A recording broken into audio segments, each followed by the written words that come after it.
지난 수요일 우리가 애시 웬스데이로부터 시작해서 사순절이 시작이 되었죠. 사순절 40일 기간 동안에 6주일이 있는데 오늘이 그 첫 번째 주일이 되겠습니다. 사순절은 모든 성도들이 예수님의 고난을 깊이 묵상하고 또 예수님의 고난에 동참하는 그런 자세로 경건하게 지내야 하는 그런 기간이지요. 저기 보시면은 십자가가 있고요. 그리고 40일, 그리고 prayer, fasting, work of love. 이 경건의 훈련들을 하는 그런 기간이 되는 것입니다. 오늘은 그 사순절을 시작한 첫 번째 주일이기 때문에 예수님의 고난에 동참하는 그런 의미로 우리 성만찬을 행하게 되겠습니다. 예수님의 고난에 동참하려는 것은 기독교의 아름다운 그런 전통이지요.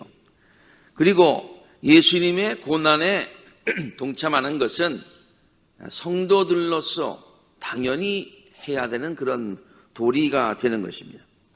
바울은 성도들이 예수님의 고난에 당연히 동참해야 함을 다음과 같이 가르치고 있지요. 로마서 8장에서 우리는 그 영으로 하나님을 아바 아버지라고 부르는데 바로 그때의 그 성령이 우리가 하나님의 자녀임을 증언한다는 거예요. 우리는 하나님의 자녀다 그런 얘기예요.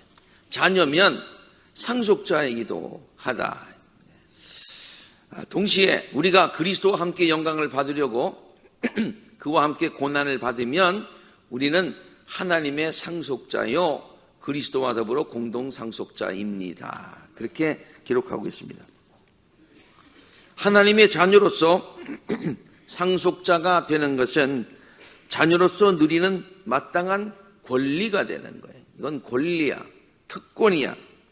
동시에 상속자로서 그와 함께 고난에 동참하는 것은 자녀로서 마땅히 감당해야 될 의무다. 상속자가 되는 것은 권리고 고난에 참여하는 것은 우리의 의무다 그런 얘기예요. 그런데 하나님께서 우리들로 하여금 그리스도의 고난에 동참하게 하는 그런 목적이 있다고 바울이 가르치고 있는 거예요. 그것이 바로 그리스도와 함께 영광을 받게 하려는 것이다. 우리에게 고통 주려고 하는 것이 아니라 우리에게 그리스도와 함께 영광을 받게 하려는 것이다. 고난에 동참하라라고 하는 말을 들으면 마음 가운데 큰 이거 좀 부담스러운 말로 다가올 수가 있습니다. 고통과 희생이라는 그런 의미로만 다가올 수가 있습니다. 그러나 오히려 바울은 우리들에게 어떻게 가르치고 있는가 하니 그리스도의 고난에 동참함으로 그리스도와 함께 영광의 자리에 들어가게 되고 또 놀라운 은혜와 축복을 누리게 된다라고 하는 것을 바울은 우리에게 가르치고 있는 것이지요. 그러면 그리스도와 함께 영광을 받게 된다, 그리스도와 함께 영광의 자리에 들어가게 된다, 그 말이 좀 더 구체적으로 무슨 뜻일까요? 이 말은 예수님께서 고난을 당하신 후에 영광되게 부활하신 것처럼, 그래서 모든 사람들이 다 실패라고 했는데 영광된 부활, 모든 사람들이 다 고난받고 어렵다고 했는데 예수님께서 부활의 영광의 모습으로 변하신 것처럼 완전히 역전하신 거죠. 그것처럼 우리들도 예수님의 고난에 동참하게 되면 나중에 예수님과 함께 부활하여서 우리들의 모든 삶이 이렇게 역전되고 모든 삶이 바뀌는 그런 역전의 주인공이 된다. 그래서 예수님이 고난 후에 부활의 영광을 누리셨던 것처럼 우리도 예수님의 고난에 동참하면 예수님과 함께 부활의 기쁨을 누리게 된다. 그런 말씀. 좀 더 구체적으로 말씀을 드리면은 우리들의 옛삶은 예수님의 십자가와 함께 못 박히고 옛삶은 다 없어지고 그것이 새로운 삶으로 바뀌는, 역전되는 그런 역사가 일어나게 된다. 그러니 바울은 이러한 새로운 삶에 대한 그런 기쁨을 다음과 같이 고백을 하고 있습니다. 누구든지 그리스도 안에 있으면, 그리스도와 함께 고난받고 그리스도와 함께 부활하면 그는 새로운 피조물이 됩니다. 옛것은 다 지나갑니다. 보십시오, 새 것이 되지 않았습니까? 또한 예수님의 고난에 이 그리스도와 함께 영광을 받게 된다는 의미는요, 역전한다는 의미는요, 회복된다는 의미는요, 슬픔과 절망의 삶이 기쁨의 삶으로 바뀌게 된다는 뜻입니다.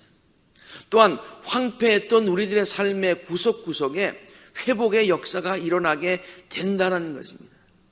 겨울을 지나면 그것이 다 죽은 것 같고 황폐한 것 같지만은, 그러나 봄이 되면은 모든 것이 다 새롭게 부활하듯이 소생하듯이, 그리스도의 고난에 동참하는 것이 겨울을 지나는 것 같지만은, 그러나 봄을, 그리스도의 부활과 함께, 봄과 함께 부활이 오면 우리들의 모든 삶의 구석에 푸릇푸릇 모든 새싹들이 다시 돋아나게 된다. 이사야 선지자는 이러한 역전과 회복의 기쁨을 다음과 같이 노래하고 있지 않습니까? 주 하나님의 영이 나에게 임하셨다. 주께서 나를 보내셔서 이제부터 역전의 모든 일들이 일어나게 되는 것입니다. 이것은 내가 하는 것이 아니라 하나님께서 해주시는 것입니다. 예수 그리스도의 부활에, 하나님의 놀라운 은혜에, 기적에 동참하게 되면 이런 역사가 일어나게 되는데, 가난한 자들에겐 기쁜 소식이 전해지고, 상한 마음이 감싸지고, 포로가 자유를 얻게 되고, 갇힌 사람이 석방하게 되고, 주의 은혜의 해와 하나님의 보복의 날 하나님께서 우리의 원수를 갚아주시고, 하나님이 원수 앞에서 우리에게 상을 베풀어 주시고, 그런 뜻이죠. 모든 슬퍼하는 사람들이 위로를 받게 된다는 것이죠. 그러면서 아주 우리가 좋아하는 말씀이죠. 시온에서 슬퍼하는 사람들에게 이 부활과 회복의 기쁨이 있게 되는데, 제 대신에 화관을 씌워주시고, 슬픔 대신에 기쁨의 기름을 발라주시고, 괴로운 마음 대신에 찬송의 마음이 가득 차게 하신다. 모든 것들이 회복되고, 모든 것들이 역전되고, 모든 것들에 하나님의 소생의 기쁨이 넘치게 된다. 그런 얘기예요.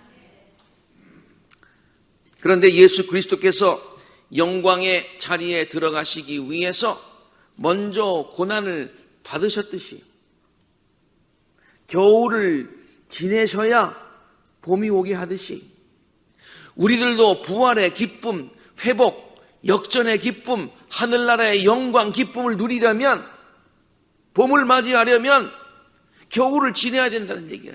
그리스도와 함께 고난의 자리에 동참해야 된다는 그 사실을 성경은 우리들에게 가르쳐주고 있는 것이죠.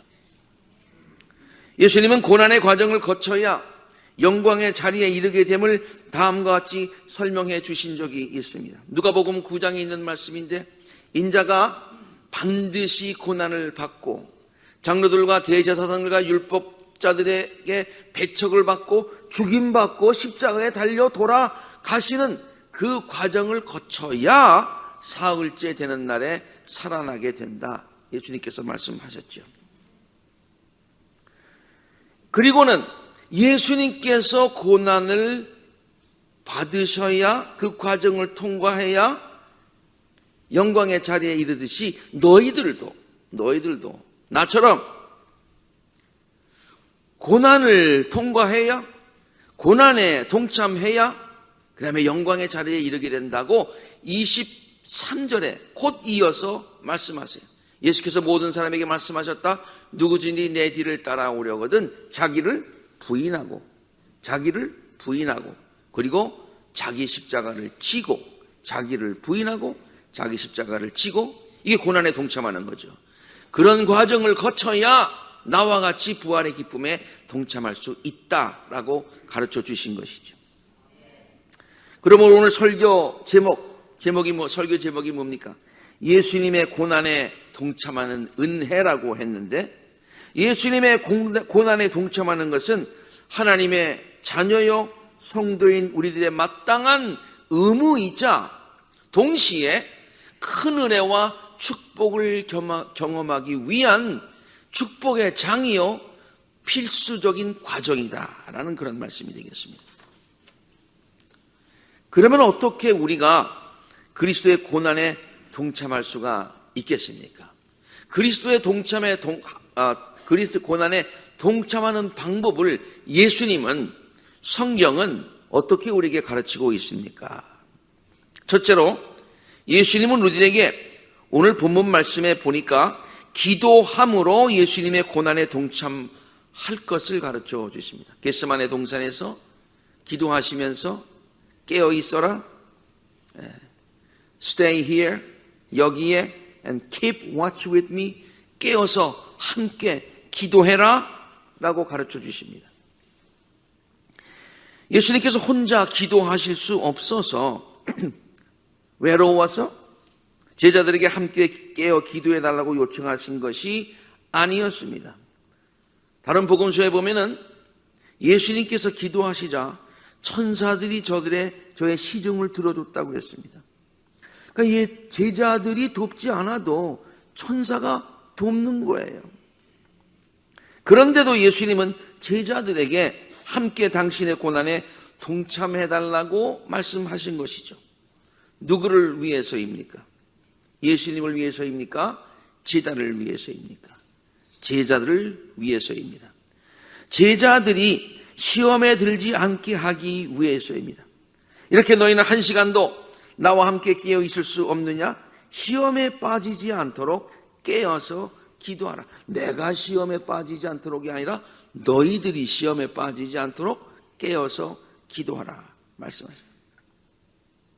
예수님은 이 시간 우리들에게도 깨어서 기도함으로 예수님의 고난에 동참하라고 초대하고 계신 줄로 압니다. 우리들로 하여금 시험에 들지 않게 하시기 위함이고요, 또한 기도함으로 받게 될 온갖 신령한 은혜와 축복을 우리로 하여금 누리게 하시기 위함인 줄로 믿습니다. 그러므로 사순절은 깨어서 기도함으로 예수님의 고난에 동참하는 은혜와 축복의 기간이지요.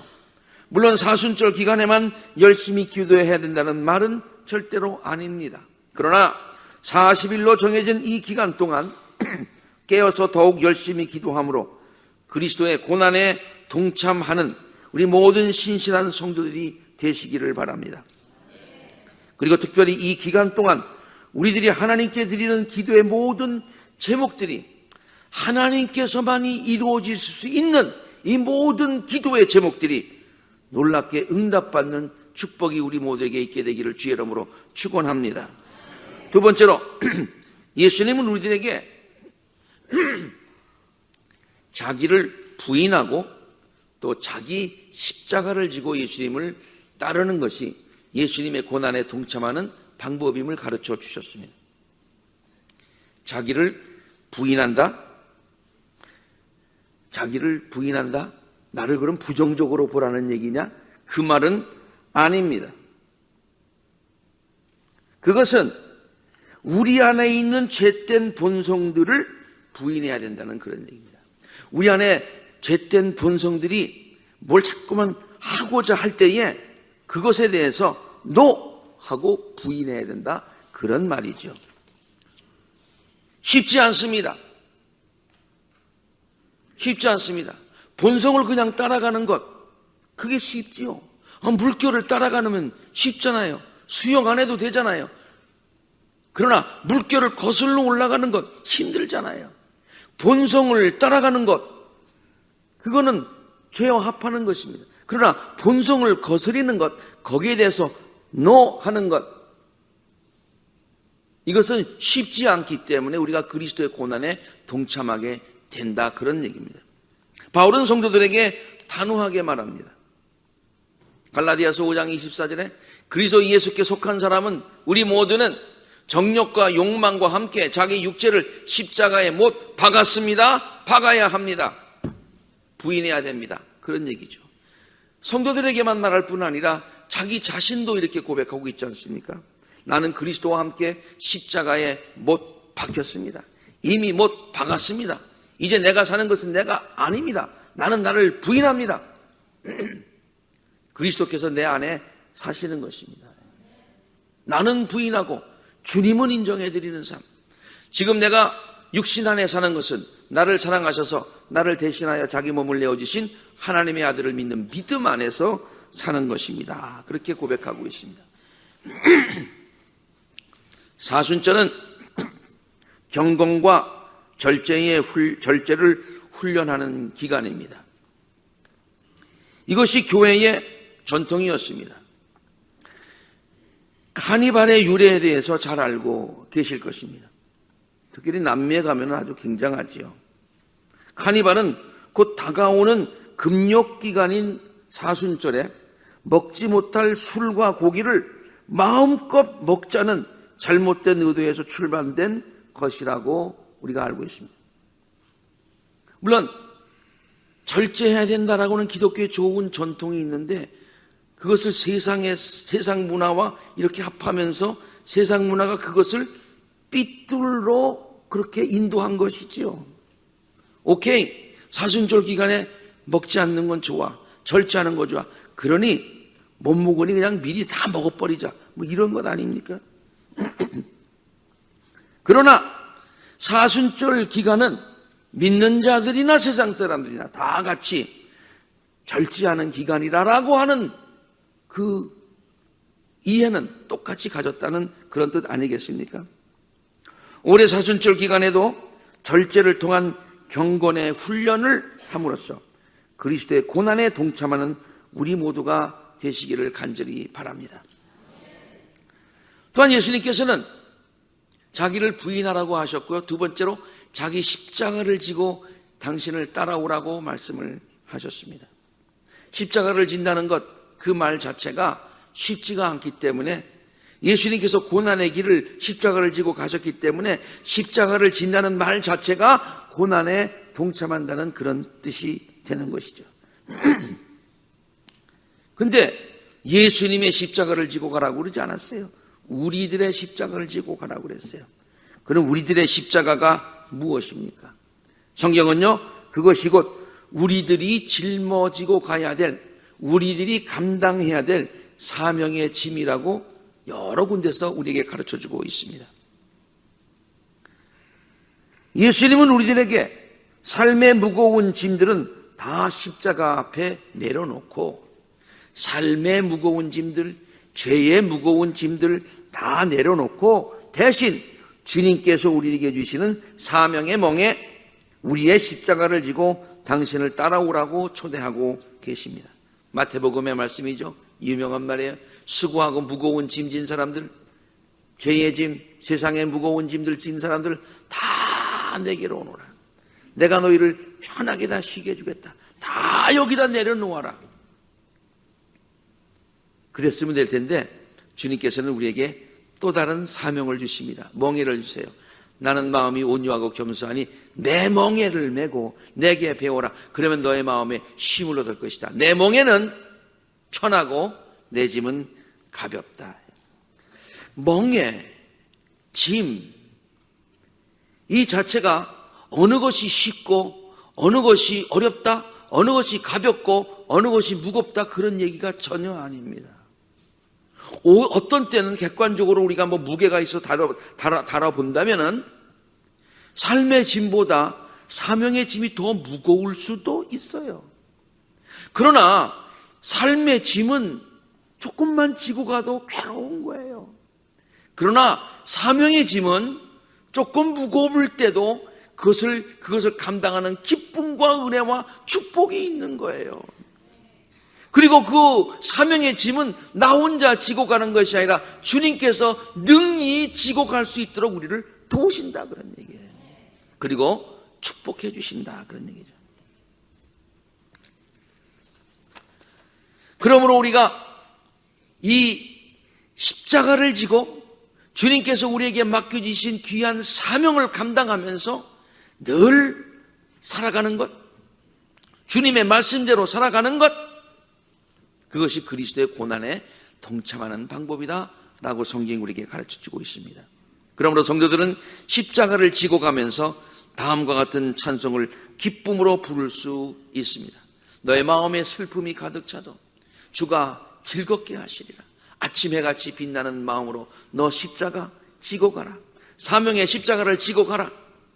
때를 따라서 주님께서 은혜도 주시고 가란 심령에 새 힘을 얻게 해주시고 언약한 말씀을 기억하면서 너 십자가 지고 가라.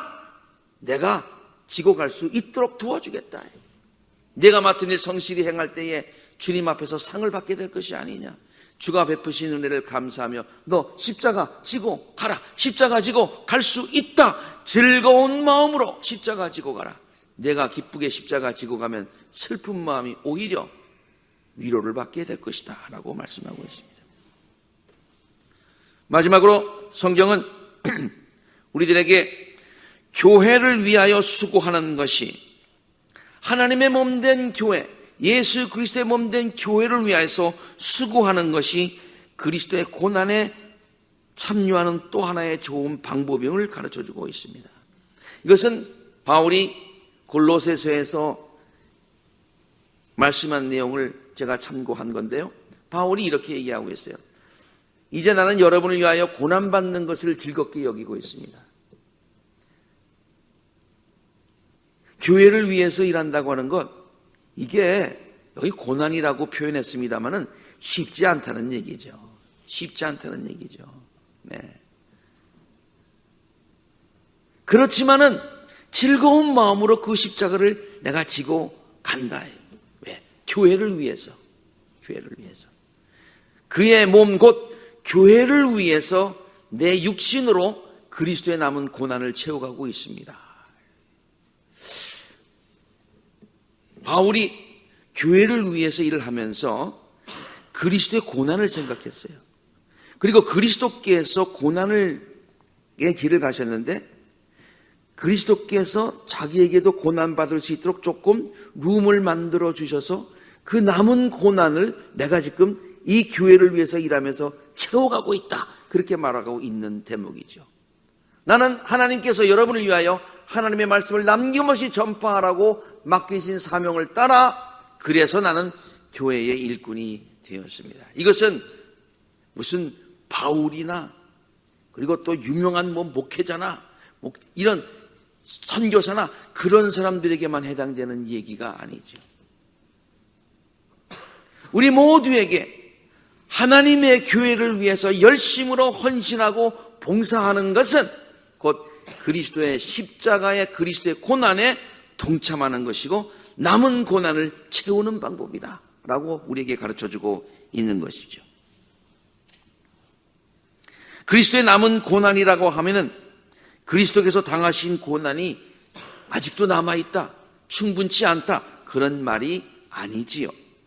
예수님께서는 당신이 당하신 고난에 성도들도 동참할 수 있는 스페이스를 마련해 주셨다는 얘기예요.